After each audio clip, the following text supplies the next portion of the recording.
এই ভিডিওটা ছিল কিছুদিন আগে দশহরার দিন, যেটা আম্বুবাচী তিথিতে পড়েছে। অনেকেই বলে এই সময় পুজো দিতে নেই, কিন্তু সেটা না। এই সময় ভগবানের আরও বেশি নাম জপ করতে হয়। তো দেখতেই পাচ্ছ, মহাদেবকে নিয়ে নিলাম, কারণ আজ দশহরা। শিব ঠাকুরকে আলাদা করে একটু উপাচার দিয়ে স্নান করাবো। তো দেখতেই পাচ্ছ, ঘি মধু দিয়ে ঠাকুরকে আগে অর্চন করিয়ে নিলাম, তারপরে ভালো করে মাখিয়ে সুন্দর করে নিলাম, তারপরে দুধ দিয়ে সুন্দর করে ওনার মাথায় অভিষেক করিয়ে নিলাম। আজকে আর দইটা পাইনি, তাই জন্য দই ছাড়াই হলো, পঞ্চামৃত আর হলো না, তিনামৃত হলো যাকে বলে। তারপরে গঙ্গা জল দিয়ে সুন্দর করে সারা দুধ অঙ্গ ধুইয়ে দিলে শিব ঠাকুরকে একটু আলাদাই চকচক চকচক করে দুধ দই ঘি মধু মাখালে।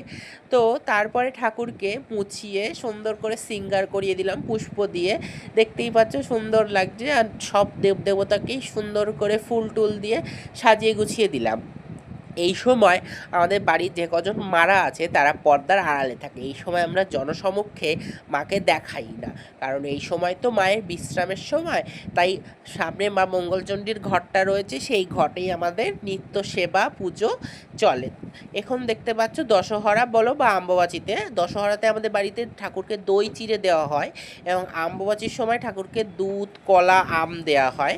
তো আজকে একই দিনে দুটো জিনিস দেওয়া হবে। তো দেখতেই পাচ্ছ, এখানে আম কলা দুধ বাতাসা দিয়ে একটা বাটি তৈরি করলাম, পাথরের বাটি, আর একটা থালাতে চিড়ে কলা বাতাসা আম দিয়ে রেডি করলাম। এইবারে আমি পুজোয় বসে গেছি, ঠাকুরকে অলরেডি তো পুজোর হাফ হয়ে গেছে। এবার ঠাকুরকে বলবো যে ঠাকুর তুমি এসে ভোগ গ্রহণ করো।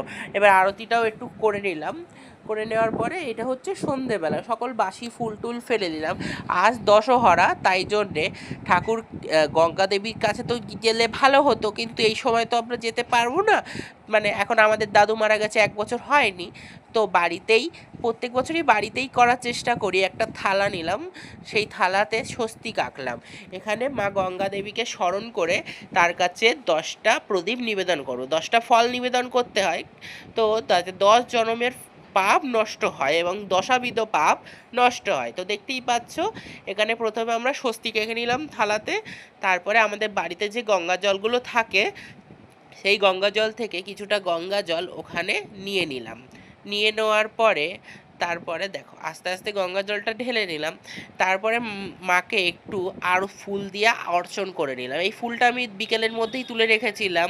পরে একটা গোটা ফল হিসাবে আম দিলাম। এখানে 10টা ফল দিলেও হতো, কিন্তু আমার কাছে 10টা ফল ছিল না বলে তাই আমি একটা গোটা ফল দিলাম। তো এরপরে একটু আলতা সিঁদুর এই সব